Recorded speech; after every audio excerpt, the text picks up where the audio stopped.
Hi friends, இன்றைக்கி இந்த வீடியோவில் என்ன பார்க்குறீங்க அப்படின்னா, மாடியில் குட்டி கார்டனில் கீரை போட்டிருந்தது இன்றைக்கி பறிக்க போகிறோம். அதை தான் பார்க்க போகிறீங்க.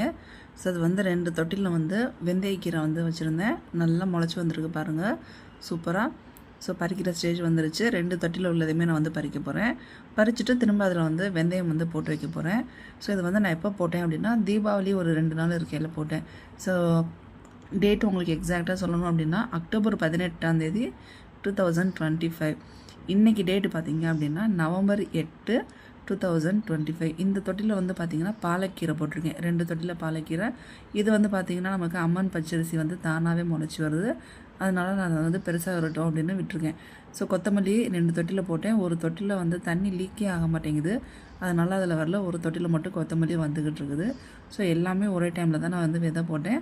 பட் வந்து ஃபஸ்ட்டு பறிக்கிற ஸ்டேஜ் வந்து வெந்தயக்கீரை நமக்கு வந்துருச்சு. அந்த அம்மன் பச்சரிசி பார்த்திங்கன்னா சோத்துக்கத்தால் வச்சுருக்கேன். அதுலேயுமே வந்து அதிகமாக வந்துக்கிட்டு இருக்குது.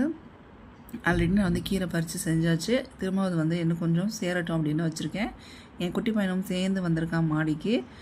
நானும் வந்து எடுக்கணும் வைக்கணும் அப்படின்னு சொல்லிட்டு, அதனால் அவனையும் கூட்டிகிட்டு வந்துட்டேன்.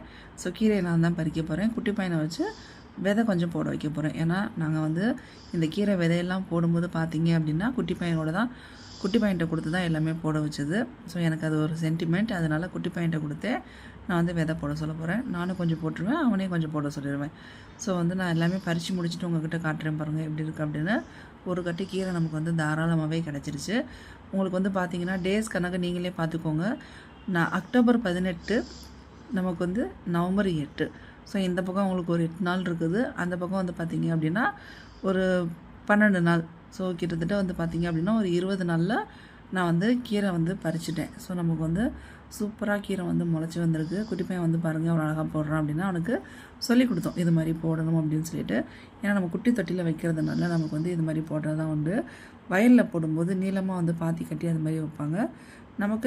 நம்மக்கிட்ட இருக்கிற இடத்துல கொஞ்சமாக நம்ம இது மாதிரி போட்டு, ஸோ நமக்கு வந்து அட்லீஸ்ட் மந்த்லி ஒன்ஸாவது நமக்கு வந்து கீரை நம்ம தொட்டிலேருந்து எடுத்து சாப்பிட்றது ரொம்ப ரொம்ப நல்லது. இன்னொன்று நமக்கு ரொம்ப ஹாப்பியாக இருக்கும். இந்த வீடியோ பிடிச்சிருந்தால் மறக்காமல் லைக் பண்ணுங்கள், ஷேர் பண்ணுங்கள், கமெண்ட் பண்ணுங்கள். சுஜாஸ் vlog சேனலை சப்ஸ்கிரைப் பண்ணிவிட்டு பக்கத்தில் இருக்க பெல் பட்டனை ப்ரெஸ் பண்ணுங்கள். அப்போ தான் நான் போடுற வீடியோஸ் நீங்கள் உடனே பார்க்கலாம். ஸோ அதை வந்து ரொம்ப மணல் போட்டு மூடணும்னு இல்லை, ஜஸ்ட்டு லேஸாக ப்ரெஸ் கொடுத்து மூடிட்டு நம்ம வந்து கொஞ்சம் தண்ணி விட்டோம் அப்படின்னா நமக்கு வந்து மறுநாளே பார்த்திங்க அப்படின்னா நல்லா முளைச்சி வர ஆரம்பிச்சிடும். ஃபாஸ்ட்டாக வெந்தயக்கீரை முளைச்சி வந்துடும். நீங்களும் வந்து ட்ரை பண்ணுங்கள். உங்கள் வீட்டிலே வந்து ஏதாவது எம்டியாக தொட்டி இருந்தாலும் சரி, இல்லைனா பிளாஸ்டிக் கவரில் கூட ட்ரை பண்ணி பாருங்கள். தேங்க்ஸ் ஃபார் வாட்சிங்.